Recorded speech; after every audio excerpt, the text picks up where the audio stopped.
السلام علیکم ورحمۃ اللہ وبرکاتہ۔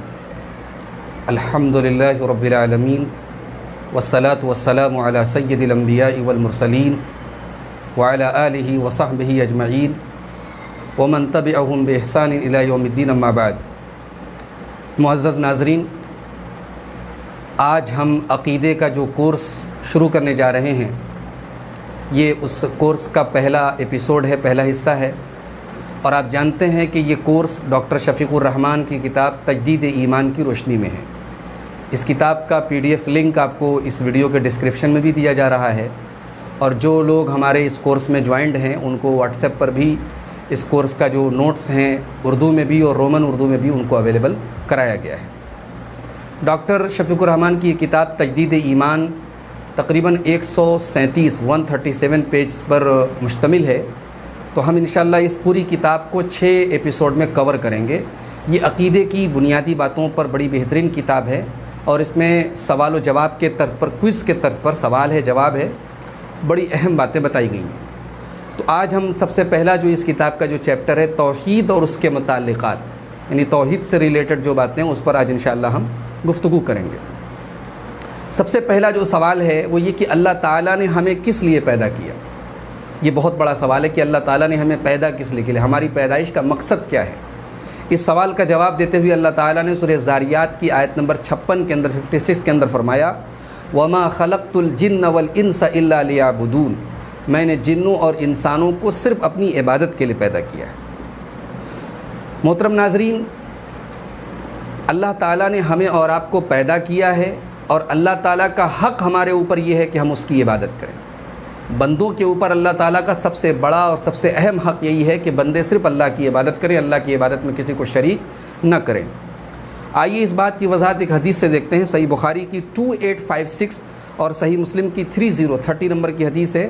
حضرت معاذ ابن جبل کہتے ہیں کہ میں اللہ کے نبی صلی اللہ علیہ وسلم کے ساتھ ایک گدھے پر پیچھے بیٹھا ہوا تھا، اس گدھے کو عفیر کہا جاتا تھا۔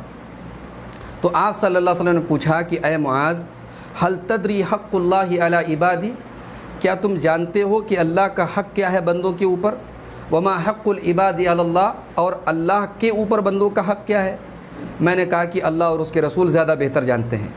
تو اللہ کے رسول صلی اللہ علیہ وسلم نے فرمایا، فإن حق اللہ علی العباد ان یعبدوہ ولا یشرکوا بہ شیئا، اللہ تعالیٰ کا حق بندوں پر یہ ہے کہ بندے صرف اللہ کی عبادت کریں، اللہ کے ساتھ کسی کو شریک نہ کریں۔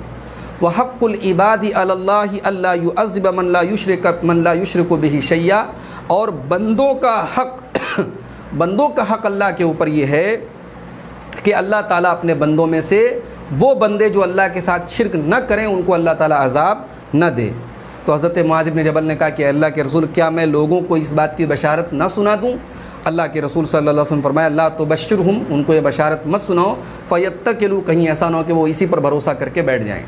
یہ صحیح بخاری اور صحیح مسلم کی حدیث ہے۔ اس حدیث سے واضح طور پر معلوم ہوا کہ توحید یہ اللہ تعالیٰ کا سب سے بڑا حق ہے ہمارے لیے کہ ہم اللہ تعالیٰ کی عبادت کریں، صرف اس کی عبادت کریں۔ دوسرا اہم سوال یہ ہے کہ توحید کا فائدہ کیا ہے، توحید سے ہمیں کیا ملے گا؟ تو یہ بات یاد رکھیں محترم ناظرین کہ جو سچے دل سے لا الہ الا اللہ کہے گا اور اس میں شرک کی ملاوٹ نہیں کرے گا، وہ یقیناً جنت میں جائے گا، اس پر جہنم کی آگ حرام ہے۔ اللہ تعالیٰ نے سورہ انعام کی آیت نمبر 82 میں فرمایا، الذین آمنوا ولم یلبسوا ایمانہم بظلم اولئک لہم الامن وہم مہتدون، جو لوگ ایمان لائے اور اپنے ایمان میں انہوں نے ظلم کو نہیں ملایا، یہی وہ لوگ ہیں جن کے لیے امن ہے، اور یہی وہ لوگ ہیں جو ہدایت پر ہیں۔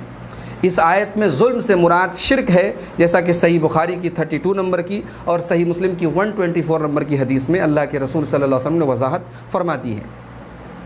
اس کے علاوہ اللہ کے پیارے نبی صلی اللہ علیہ وسلم فرماتے ہیں، صحیح بخاری کی 425، صحیح مسلم کی 33 نمبر کی حدیث ہے، ان اللہ حرم علی النار من قال لا الہ الا اللہ یبتغی بذلک وجہ اللہ، اللہ تعالیٰ نے جہنم کی آگ حرام کر دی ہے اس انسان پر جو لا الہ الا اللہ کہے اور اس کے ذریعے اس کا مقصد صرف اللہ کو راضی کرنا ہو، یعنی اخلاص کے ساتھ لا الہ الا اللہ کہے، اس کے لیے جہنم کی آگ حرام ہے۔ تیسرا سوال آج ہمارا یہ ہے کہ توحید سے کیا مراد ہے، توحید کا مطلب کیا ہے؟ تو یہ بات یاد رکھیں کہ توحید کا مطلب یہ ہے کہ اللہ تعالیٰ کی ذات میں، اس کی صفات میں اور اس کے حقوق میں اللہ تعالیٰ کو منفرد، یکتا اور بے مثال ماننا۔ اللہ تعالیٰ اپنی ذات میں یکتا ہے، منفرد ہے، بے مثال ہے۔ اللہ تعالیٰ اپنی صفات میں یکتا ہے، منفرد ہے، بے مثال ہے۔ اور اللہ تعالیٰ کے جو حقوق ہیں، جو عبادتیں ہیں، وہ بھی صرف اسی کے لیے جائز ہے، کسی اور کے لیے جائز نہیں۔ ان تمام چیزوں کا نام توحید ہے۔ پھر ایک اہم سوال یہ ہے کہ توحید ربوبیت کیا ہوتی ہے؟ تو یہ بات یاد رکھیں کہ توحید ربوبیت کا مطلب یہ ہوتا ہے کہ اللہ تعالیٰ کائنات کی تمام چیزوں کا پیدا کرنے والا ہے، ان کا مالک ہے، ان کا رازق ہے، اور کائنات کی تمام چیزوں کا مدبر ہے، اس کی تدبیر کرنے والا، اس کو چلانے والا ہے۔ یہ جو توحید ہے، توحید ربوبیت، اس کو مشرکین مکہ بھی مانتے تھے۔ اللہ تعالیٰ نے سورہ یونس کی آیت نمبر 31 کے اندر فرمایا، قُلْ مَنْ يَرْزُقُكُم مِّنَ السَّمَاءِ وَالْأَرْضِ أَمَّن يَمْلِكُ السَّمْعَ وَالْأَبْصَارَ وَمَنْ يُخْرِجُ الْحَيَّ مِنَ الْمَيِّتِ وَيُخْرِجُ الْمَيِّتَ مِنَ الْحَيِّ وَمَنْ يُدَبِّرُ الْأَمْرَ فَسَيَقُولُونَ اللَّهُ فَقُلْ أَفَلَا تَتَّقُونَ۔ اے نبی، آپ کہیے کہ کون ہے جو آسمان اور زمین سے تم کو روزی دیتا ہے؟ کون ہے جو تمہارے کانوں اور تمہاری آنکھوں کا مالک ہے؟ اور کون ہے جو زندہ سے مردوں کو نکالتا ہے؟ اور کون ہے جو مردے کو زندے سے نکالتا ہے؟ اور کون ہے جو کائنات کے تمام معاملات کی تدبیر کرتا ہے؟ فَسَيَقُولُونَ اللَّهُ، تو وہ ایک ہی بات کہیں گے کہ اللہ ہے۔ فَقُلْ أَفَلَا تَتَّقُونَ، تو آپ کہہ دیجئے کہ کیا تم اللہ سے ڈرتے نہیں ہو؟ محترم ناظرین، ایک اہم سوال یہ ہے کہ توحید الوہیت کا کیا مطلب ہے؟ تو یاد رکھیں کہ توحید الوہیت کا مطلب ہے کہ اللہ تعالیٰ ہی الہ واحد ہے، معبود برحق صرف وہی ہے۔ اللہ تعالیٰ نے سورہ بقرہ کی آیت نمبر 163 میں فرمایا، وَإِلَٰهُكُمْ إِلَٰهٌ وَاحِدٌ لَا إِلَٰهَ إِلَّا هُوَ الرَّحْمَٰنُ الرَّحِيمُ، تمہارا معبود ایک ہے جس کے سوا کوئی معبود نہیں، وہ رحمان اور رحیم ہے۔ الہ کس کو کہتے ہیں؟ الہ کا مطلب ہوتا ہے وہ ذات جو ہر قسم کی عبادت کی مستحق ہے اور اسی کو مشکل کشا اور حاجت روا مانا جائے، اور جو لا ثانی ہو، لا زوال ہو، اور کائنات کی کوئی شے اس سے پوشیدہ نہ ہو، اور جو ہر وقت ہر جگہ سے لوگوں کی پکار سنتا ہو، جو لوگوں کے دلوں کے حالات کو جانتا ہو، جو ہر شے پر قادر ہو، جو غنی ہو، سب اس کے محتاج ہوں، اس کو کہا جاتا ہے الہ۔ اور یہ الہ اگر کوئی ہے تو وہ اللہ تبارک و تعالی ہے۔ یہی وہ توحید ہے، توحید الوہیت، جس کا مشرکین مکہ بھی انکار کرتے تھے اور ہر دور کے مشرکین نے اس کا انکار کیا ہے۔ محترم ناظرین، آج کے اس پہلے ایپیسوڈ کا، تجدید ایمان کے عقیدے کے کورس کے پہلے ایپیسوڈ کا ایک بہت اہم سوال یہ ہے کہ توحید اسماء و صفات کا کیا مطلب ہوتا ہے؟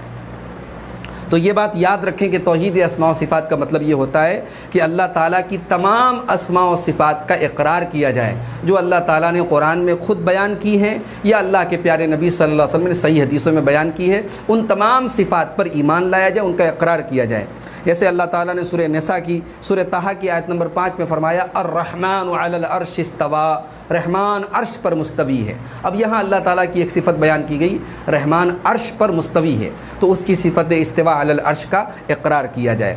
اسی طریقے سے سورہ نساء کی آیت نمبر 164 میں 164 نمبر کی آیت میں اللہ تعالیٰ نے فرمایا، وَكَلَّمَ اللَّهُ مُوسَىٰ تَكْلِيمًا، اللہ تعالیٰ نے موسیٰ علیہ السلام سے کلام کیا۔ یہاں اللہ تعالیٰ کی صفت کلام کا ثبوت مل رہا ہے، اس کا اقرار کیا جائے۔ سورہ صاد کی آیت نمبر 75 میں اللہ نے فرمایا، مَا مَنَعَكَ أَن تَسْجُدَ لِمَا خَلَقْتُ بِيَدَيَّ، اللہ نے ابلیس سے کہا کہ تجھے کس چیز نے منع کیا کہ تو اس کو سجدہ کرے جس کو میں نے اپنے ہاتھوں سے پیدا کیا۔ یہاں اللہ تعالیٰ کی صفت ید یعنی ہاتھ کا ثبوت ملا، اور دو ہاتھ کا، بیدیہ تثنیہ کا صیغہ استعمال کیا، جس سے معلوم ہوا کہ اللہ تعالیٰ کے 2 ہاتھ ہیں، تو یہاں صفت ید اللہ تعالیٰ کے لیے ثابت ہوئی جس پر ہمارا ایمان ہونا چاہیے۔ تو یہ وہ صفات ہیں، یہ میں مثال کے طور پہ بیان کیا، جن کا ذکر قرآن میں ہے۔ بعض وہ صفات ہیں جن کا ذکر صحیح حدیثوں میں ہے، جیسے صحیح بخاری کی 1145 اور صحیح مسلم کی 758 نمبر کی حدیث ہے۔ اللہ کے پیارے نبی صلی اللہ علیہ وسلم فرماتے ہیں، ينزل ربنا تبارک وتعالی كل لیلۃ الى السماء الدنیا حين يبقى ثلث اللیل الآخر، ہمارا رب تبارک و تعالی ہر رات کے آخری حصے میں، جب رات کا آخری تہائی حصہ باقی ہوتا ہے تو آسمان دنیا پر نزول فرماتا ہے، آسمان دنیا پر اترتا ہے۔ تو رب العالمین کے نزول فرمانے کی اور اس کے اترنے کی صفت اس حدیث پاک سے معلوم ہوئی۔ ان تمام صفات پر ہمارا ایمان ہونا چاہیے۔ یہاں یہ بات یاد رکھیں کہ یہ جتنے اللہ تعالیٰ کے نام ہیں یا اللہ تعالیٰ کی صفات ہیں جو قرآن میں اور صحیح حدیثوں میں بیان کیے گئے ہیں، یہ اس کمال کو پہنچے ہوئے ہیں جو اللہ تعالیٰ کی ذات کے لائق ہے، اور کسی مخلوق کے ساتھ اللہ تعالیٰ کی ان صفات کو تشبیہ نہیں دیا جا سکتا، کیونکہ مخلوق جو ہے وہ خالق کی صفات کو سمجھنے سے قاصر ہے، جیسا کہ اللہ تعالیٰ نے سورہ شورى کی آیت نمبر 11 میں فرمایا لیس کمثلہ شیء وہو السمیع البصیر۔ اللہ تعالیٰ کے جیسی کوئی شے نہیں ہے اور اللہ تعالیٰ سننے والا ہے اور دیکھنے والا ہے۔ یہاں اللہ تعالیٰ نے دونوں چیزوں کا بیان کر دیا، اللہ کی دو صفتیں بھی بیان کی گئی، سمع اور بصر۔ اللہ سننے والا ہے، اللہ دیکھنے والا ہے، یہ دونوں صفات بھی اللہ تعالیٰ کی بیان کی گئی، اور اللہ نے واضح کر دیا کہ لیس کمثلہ شیء، وہ تمہارے جیسا نہیں دیکھتا ہے، وہ تمہارے جیسا نہیں سنتا ہے، اس کی صفات کو تم اپنے سے تشبیہ نہیں دے سکتے، اپنی صفات کے ساتھ تمثیل نہیں دے سکتے، ملا نہیں سکتے۔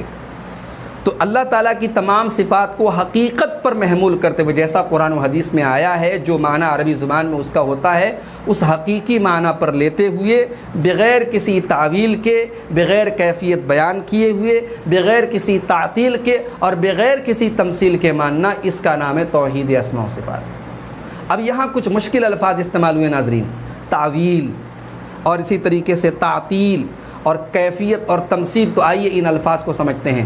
تعویل کا کیا مطلب ہوتا ہے؟ تعویل کا مطلب یہ ہوتا ہے کہ اللہ تعالیٰ کی جو صفات قرآن یا حدیث میں بیان کی گئی ہیں، ان کا جو ظاہری معنی ہے، جو حقیقی معنی ہے، جو عربی زبان میں جس معنی کے لیے وہ لفظ استعمال ہوتا ہے، اس سے پھیر کر کے کسی دوسرے معنی میں استعمال کرنا۔ جیسے الرحمن علی العرش استویٰ، رحمان عرش پر مستوی ہے۔ اب یہ قرآن سے ثابت ہے، حدیثوں سے ثابت ہے۔ اس کا معنی ہم یہ لیں کہ رحمان عرش پر غالب آ گیا، یہ ہم اس کا ترجمہ کریں تو اس کو بولیں گے تعویل۔ اور کیفیت کا مطلب کیا ہوتا ہے؟ کیفیت کا مطلب یہ ہوتا ہے کہ اللہ تعالیٰ کی جو صفات ہیں ان کی کیفیت کو ہم نہیں بیان کر سکتے، ان کی کیفیت کو بیان کرنا جائز نہیں ہے، کیونکہ کیفیت اللہ تعالیٰ ہی جانتا ہے۔ رحمان عرش پر مستوی ہے، اس پر ہمارا ایمان ہے۔ رحمان عرش پر کیسے مستوی ہے، اس کیفیت سے ہم ناواقف ہیں۔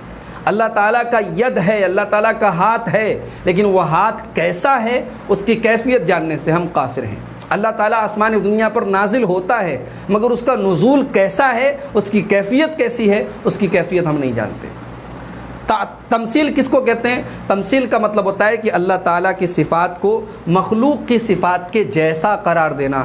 مثال کے طور پہ یہ کہنا کہ اللہ تعالیٰ آسمان دنیا پر نازل ہوتا ہے، ویسے ہی اترتا ہے جیسے نعوذ باللہ ہم اترتے ہیں، تو یہ کہنا گمراہی ہے۔ یا یہ کہنا کہ اللہ تعالیٰ کا ہاتھ ہے جیسے ہمارا ہاتھ ہے، یہ کہنا گمراہی ہے۔ اس کا نام ہے تمثیل، اللہ تعالیٰ کی صفات کو مخلوق کی صفات کے جیسا قرار دینا۔ اور چوتھی چیز ہے تعطیل، صفات کا انکار کر دینا۔ مثال کے طور پر اللہ تعالیٰ کی ذات عرش پر مستوی ہے، یہ قرآن اور حدیث سے ثابت ہے، اس کے بجائے ہم یہ کہیں کہ نہیں صاحب اللہ تعالیٰ کی ذات عرش پر مستوی نہیں، اللہ تعالیٰ کی ذات ہر جگہ موجود ہے، اللہ تعالیٰ کی ذات ہر جگہ موجود ہے۔ یہ عقیدہ رکھنا یہ تعطیل کہلائے گا، کیونکہ ہم نے اللہ تعالیٰ کی صفت استواء علی العرش کہ وہ عرش پر مستوی ہے، ہم نے اس صفت کا انکار کر دیا۔ تو یہ چاروں چیزیں جو ہیں، یعنی تعویل بھی ہمیں نہیں کرنی ہے، کیفیت بھی نہیں بیان کرنی ہے، تمثیل بھی نہیں کرنی ہے، اور اسی طریقے سے تعطیل بھی نہیں کرنی ہے۔ ان چاروں کے بغیر اللہ تعالیٰ کی تمام اسماء و صفات پر ایمان لانا اور ان کے ظاہری معنی پر ان کو محمول کرنا، اس کا نام ہے توحید اسماء و صفات۔ محترم ناظرین، اب آج کے اس ایپیسوڈ کا جو آخری سوال ہے ہمارا، وہ یہ ہے کہ ہم جب کسی کو دعوت دیں اسلام کی، تو ہم سب سے پہلے کس چیز کی دعوت دیں؟ دعوت دین دینے کا، دعوت اسلامی کا سب سے صحیح طریقہ کیا ہے؟ تو یاد رکھیں کہ جو طریقہ قرآن و حدیث سے ثابت ہے دعوت و تبلیغ کا، وہ یہ ہے کہ ہم اپنی تبلیغ اور اپنی دعوت کا آغاز توحید سے کریں گے۔ ہم اپنی دعوت کا آغاز عقیدے کی اصلاح سے کریں گے، اور یہی اللہ کے نبی صلی اللہ علیہ وسلم کا طریقہ رہا ہے۔ اللہ کے پیارے نبی صلی اللہ علیہ وسلم نے حضرت معاذ ابن جبل رضی اللہ تعالیٰ عنہ کو جب یمن کی طرف بھیجا تو آپ نے کیا فرمایا؟ صحیح بخاری کی 1458 اور صحیح مسلم کی 19 نمبر کی حدیث ہے، آپ نے فرمایا فَلْيَكُنْ أَوَّلَ مَا تَدْعُوهُمْ إِلَيْهِ عِبَادَةُ اللَّهِ، پہلی چیز جس کی تمہیں دعوت دینا ہے ان لوگوں کو وہ کیا ہے؟ اللہ کی توحید ہے۔ تو اللہ کے پیارے نبی صلی اللہ علیہ وسلم نے پہلے توحید کا حکم دیا، تو اب اگر کہیں توحید میں گڑبڑی ہے، توحید میں کمی ہے، تو ہم پہلے نماز کی طرف دعوت نہیں دیں گے، پہلے ہم توحید کی طرف دعوت دیں گے۔ یہی نبی کا طریقہ ہے، یہی صحابہ کا طریقہ ہے۔ اگر ہم ڈر جائیں کہ بھئی لوگ ناراض ہو جائیں گے، لوگ برا مان جائیں گے، تو یہ ناراضگی کے ڈر سے حق بات کو چھپا لینا اور عقیدے پر زور نہ دینا اور توحید پر زور نہ دینا، یہ غلط ہے، یاد رکھیں۔ اللہ تعالیٰ نے سورہ بقرہ کی آیت نمبر 159 کے اندر فرمایا، ان الذین یکتمون ما انزلنا من البینات والہدی من بعد ما بیناہ للناس فی الکتاب اولئک یلعنہم اللہ ویلعنہم اللاعنون۔ بے شک وہ لوگ جو ہماری نازل کی گئی روشن آیتوں کو چھپاتے ہیں، جو روشن آیتیں اور جو ہدایت ہم نے نازل کی ہے ان کو چھپاتے ہیں، من بعد ما بیناہ للناس فی الکتاب، جب کہ ہم نے کتاب کے اندر ان روشن آیتوں کو واضح طور پر بیان کر دیا ہے، اس کے باوجود چھپاتے ہیں، اولئک یلعنہم اللہ، ایسے لوگوں کے اوپر اللہ کی طرف سے لعنت ہوتی ہے، وَيَلْعَنُهُمُ اللَّاعِنُونَ، اور دنیا میں بھی لعنت کرنے والے فرشتے اور اہل ایمان اور اللہ کے نبی بھی ان کے اوپر لعنت کرتے ہیں۔ تو سورہ بقرہ کی آیت نمبر 159 سے معلوم ہوا کہ جہاں ہمیں حق بات معلوم ہو وہاں پہنچانا چاہیے، لوگوں کی ناراضگی کے ڈر سے حق چھپانا یہ صحیح نہیں ہے۔ تو محترم ناظرین، آج کے ایپیسوڈ میں ہم نے بنیادی باتیں کیا سیکھی؟ پہلی چیز ہم نے سیکھی، اللہ تعالیٰ نے ہمیں کس لیے پیدا کیا۔ اللہ تعالیٰ نے ہمیں اپنی توحید کے لیے پیدا کیا، اور یہی توحید اللہ تعالیٰ کا سب سے بڑا حق ہے ہمارے اوپر، اور اس کے بدلے میں اللہ کے اوپر ہمارا حق یہ ہے کہ وہ انشاءاللہ ہمیں جنت میں داخل کرے گا۔ دوسری چیز ہم نے پڑھی، توحید کا فائدہ کیا ہے۔ توحید کا فائدہ یہ، اگر کوئی سچے دل سے توحید کا اقرار کرے اور توحید پر قائم رہے زندگی کی آخری سانس تک، تو انشاءاللہ جہنم کی آگ اس کے اوپر حرام ہے اور اس کو اللہ تعالیٰ ضرور جنت میں داخل کرے گا۔ توحید کا مطلب ہم نے جانا کہ اللہ تعالیٰ کی ذات میں، اس کی صفات میں، اس کی ربوبیت میں، اس کی الوہیت میں اس کو یکتا، بے مثال اور منفرد ماننا۔ توحید و ربوبیت کا مطلب ہم نے جانا کہ اللہ تعالیٰ ہی اس کائنات کا رب ہے، خالق ہے، مالک ہے، پوری کائنات کو چلا رہا ہے۔ توحید الوہیت کا مطلب ہم نے سمجھا کہ اللہ تعالیٰ ہی الہ ہے، اور الہ کا مطلب میں نے بتایا کہ الہ وہ ہوتا ہے جو ہر وقت اور ہر جگہ لوگوں کی مراد کو، لوگوں کی پکار کو سن سکتا ہے، جو غنی ہے، سب اس کے محتاج ہیں، جو لاسانی ہے، جو لازوال ہے، جس کو کبھی فنا نہیں ہے، جس کو کبھی زوال نہیں ہے، ایسی ذات الہ ہے، اور ایسی ذات صرف اور صرف اللہ کی ہے۔ اسی طریقے سے ہم نے توحید و اسماء و صفات کا مطلب سمجھا کہ اللہ تعالیٰ کی جو اسماء و صفات قرآن و حدیث میں آئی ہیں ان کو بغیر کسی تمثیل کے، بغیر کسی تعویل کے، بغیر کیفیت بیان کیے ہوئے اور بغیر تعطیل کے ان کے ظاہری معنوں پر ان کو لینا اور ان کا اقرار کرنا، یہ توحید اسماء و صفات ہے۔ اور آخری چیز ہم لوگوں نے پڑھی کہ اسلامی دعوت کا صحیح طریقہ یہ ہے کہ ہم پہلے توحید کی اور عقیدے کی اصلاح کی دعوت دیں۔ تو محترم ناظرین اور وہ تمام عزیز طلباء اور طالبات جنہوں نے اس کورس کو جوائن کیا ہے، میں امید کرتا ہوں کہ آپ کے اوپر آج کا جو یہ ایپیسوڈ ہے بالکل کلیئر ہو گیا ہوگا۔